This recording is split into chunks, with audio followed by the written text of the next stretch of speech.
Magandang araw at welcome sa channel na ito. Ngayong araw, pag-uusapan natin ang isang batas na may malaking epekto sa ating lipunan, ang Republic Act 9165 o ang Comprehensive Dangerous Drugs Act of 2002. Tara, alamin natin kung ano ito, ano ang ipinagbabawal, at ano ang mga parusa. Ang RA 9165 ay isang batas na ipinasa para labanan ang ilegal na droga sa bansa.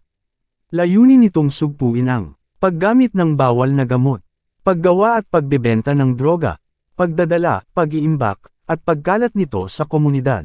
Itinatag din sa ilalim ng batas na ito ang Philippine Drug Enforcement Agency, PDEA, bilang pangunahing ahensya sa pagpapatupad ng batas kontra droga. Narito ang mga ipinagbabawal sa ilalim ng RA 9165. Paggamit o pagkalulong sa ilegal na droga.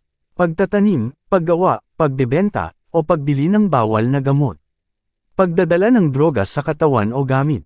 Pagtuturo o pag-uudyok sa iba na gumamit ng droga. Pagtatago ng kagamitan na ginagamit sa paggawa o paggamit ng droga.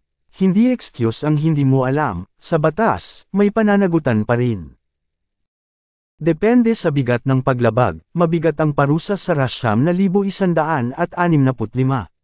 Life imprisonment to death penalty, noon, para sa major drug offenses.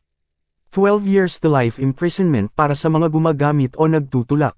Malalaking multa, mula 500,000 piso hanggang 10 na milyong piso. Para sa estudyante at menor de edad, may double penalty. Ang mga opisyal ng gobyerno na sangkot sa droga ay may mas mabigat na kaparusahan.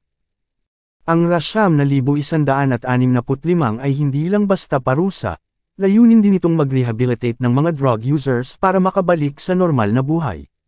Meron ding mga programang pang-edukasyon, barangay drug clearing operations, at community-based interventions. Mga kababayan, tandaan natin, walang mabuting na idudulot ang droga. Protektahan natin ang ating sarili, pamilya, at kinabukasan. Kung may nalalaman kang illegal na aktibidad, huwag matakot mag-report sa PDEA o pulisya. Tayo ang unang sandata laban sa droga. Kung nakatulong sa iyo ang video na ito, huwag kalimutang i-like, share, at subscribe para sa mas marami pang videos na makabuluhan.